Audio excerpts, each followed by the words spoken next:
Good morning student. चलिए सृष्टि online class start करते हैं। बच्चों आज हम लोग पढ़ेंगे मोनार्च एंड फ्यूडल किंग, यानी कि अधिपति राजा और सामंत राजा। चलिए आगे पढ़ते हैं। As the number of small kingdom grew the wars between them also increase. देखिए बच्चों, बताया जा रहा है कि जैसे जैसे छोटे साम्राज्य की संख्या बढ़ी है ना, उनके बीच युद्ध भी बढ़ते गए। आगे देखते हैं। Each king fought his neighbours to expand his territory, यानी कि प्रत्येक राजा अपने स्टेट को बढ़ाने के लिए है ना, अपने राज्य को बढ़ाने के लिए अपने पड़ोसियों से युद्ध करते थे। आगे देखिए। बट लेकिन as we saw in the case of emperor Samudragupta, ठीक है, लेकिन जैसा कि हमने समुद्रगुप्त सम्राट के मामले में देखा था, the victorious king usually returned the land to the vanquished under certain conditions. The defeated king had to accept his conqueror as his king and master. ठीक है बच्चों, यहाँ पर ध्यान दीजिएगा कि जैसे हम लोगों ने समुद्रगुप्त सम्राट के मामले में देखा था कि जो राजा है ना हार जाता था, उन्हें अपना लैंड आमतौर पर वापस मिल जाते थे है ना, पर बदले में उन्हें विजयी राजा की कुछ शर्तें माननी पड़ती थी। पराजित राजा को यह स्वीकार करना पड़ता था कि विजयी राजा उसका किंग है, यानी कि सम्राट है। चलिए आगे देखते हैं। द विक्टर बिकेम द अधिपति और monarch while the vanquished became his सामंतर feudal vassal. To establish the victory authority further, the defeated king was made to write his name the following manners.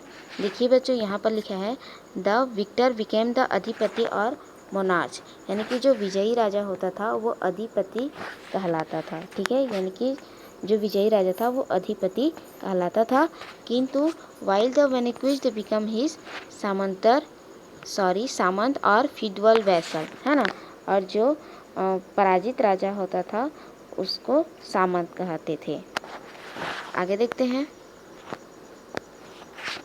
To establish the victor authority further, the defeated king was made to write his name is the following manners.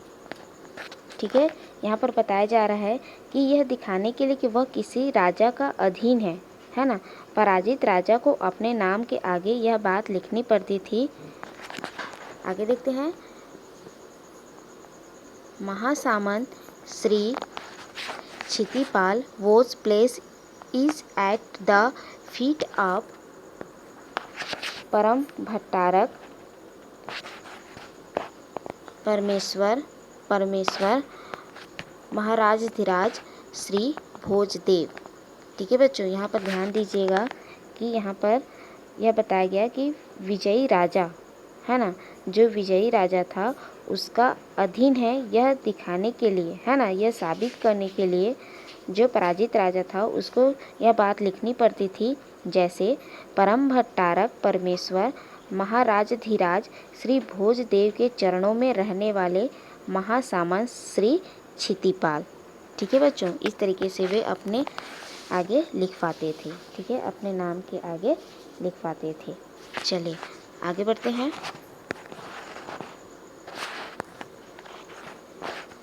The feudal vassal would also give precious gift to the monarch to show their loyalty and gratitude. देखिए बच्चों, यहाँ पर बताया जा रहा है कि जो सामंत राजा थे है ना, यानी कि जो सामंत थे, अपने अधिपति के प्रति अपनी कृतज्ञता दिखाने के लिए उसके पास समय समय पर मूल्यवान भेंट भी भेजते थे। आगे देखते हैं। Whenever the monarch went to war, the feudal had to go with his armies to assist him in the battlefield. और देखिए बच्चों, बताया जा रहा है कि साथ ही साथ जब भी अधिपति राजा है ना कोई युद्ध लड़ रहा होता तो सामंतों को उसकी सहायता के लिए अपनी सेना लेकर जाना पड़ता था। ठीक है बच्चों, समझ में आया? आज हम लोगों ने पढ़ा अधिपति राजा और सामंत राजा। ठीक है, अधिपति राजा उनको कहते हैं जो विजयी राजा होते थे, और जो पराजित राजा होते थे उनको सामंत राजा कहा जाता था। ठीक है, और जो सामंत राजा थे, है ना, वो अधिपति राजा को समय समय पर क्या करते थे, मूल्यवान भेंट भेजते थे, है ना, और साथ ही साथ यदि वह युद्ध करने चाहता था तो उनके साथ युद्ध करने के लिए अपनी सेना को भी भेजते थे।